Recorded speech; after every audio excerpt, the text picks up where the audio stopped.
Hello, my friends. Today we are going to look at one of the most beautiful places in the Bible.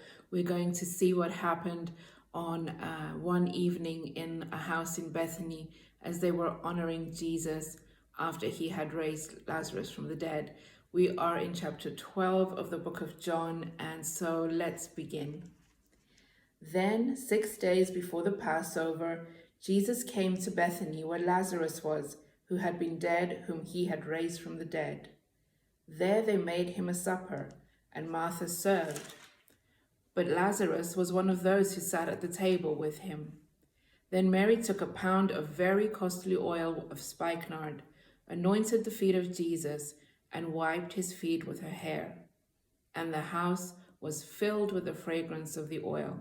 But one of his disciples, Judas Iscariot, Simon's son, who would betray him, said, "Why was this fragrant oil not sold for 300 denarii and given to the poor?" This he said not that he cared for the poor, but because he was a thief and he had the money box and he used to take what was put in it. But Jesus said, "Let her alone. She has kept this for the day of my burial. For the poor you have with you always, but me you do not have always." Now a great many of the Jews knew that he was there, and they came not for Jesus' sake only, but that they might also see Lazarus, whom he had raised from the dead.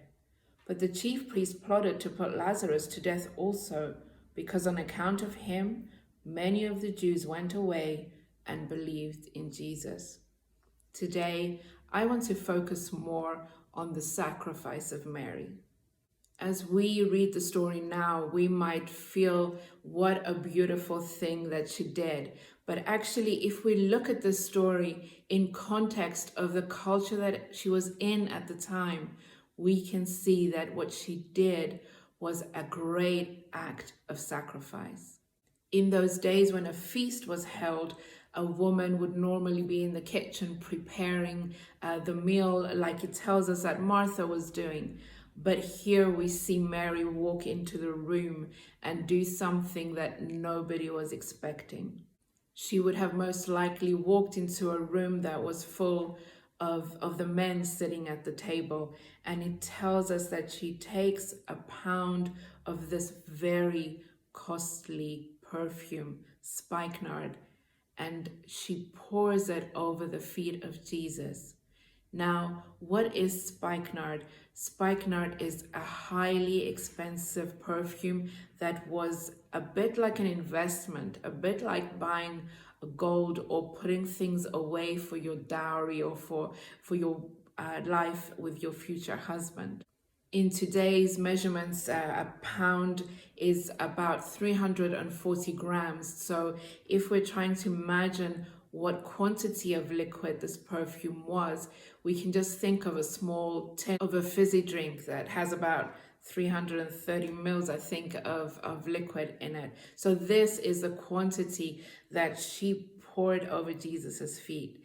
Now, we know that this was very expensive because Judas says that you could have sold this for 300 denarii. Now, 300 denarii was no small amount of money.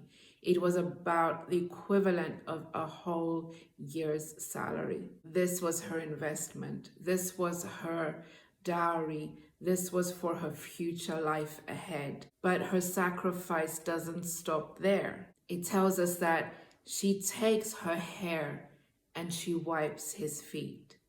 Now, at that time, no one would be able to see a woman's hair because it was said that woman's hair was her glory, and it was kept and it was covered just for her husband to see. So the only time they would uncover and let their hair down was when they were with their husband. And yet Mary didn't really care what was happening in that moment. She didn't care who was looking on. She didn't care what people were thinking. She didn't count the cost. She gave up her past and all the work that she would have put in to be able to make that investment in a whole pound of this perfume. She sacrificed her future, which was something that she was keeping for her future life with her husband, just for that precious moment. because she saw something that not many of those sitting around could see. She saw that in Jesus was one that was worthy to sacrifice everything, to give the most precious thing that you had, even your reputation, in this extravagant form of worship and love towards him. She humbled herself. She fell at his feet and gave him the most precious thing she owned.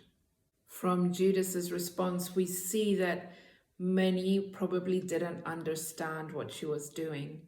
Many might have also misinterpreted what she was doing and judged her in many ways, and yet Jesus accepted her sacrifice. He said, "Leave her. She has kept it for the day of my burial." And here we see Jesus revealing that he was going to the cross, that what he had come for, he was almost at the point of fulfilling. Spikenard is a very strong smelling perfume, and it tells us that the house was filled with the fragrance of this oil. And as Jesus was walking to the cross in the days to come, he could probably still smell that fragrance on him. And hopefully it made his walk on this hard road to the cross a bit more bearable, remembering the sacrifice of someone that saw him for who he was, someone that loved him with her all. May we see him for who he is. May we give him our all, knowing that he is the only one that deserves it. May we be worthy of his sacrifice for us and not hold anything back from him, but just to lay our lives down at his feet in love and adoration of him.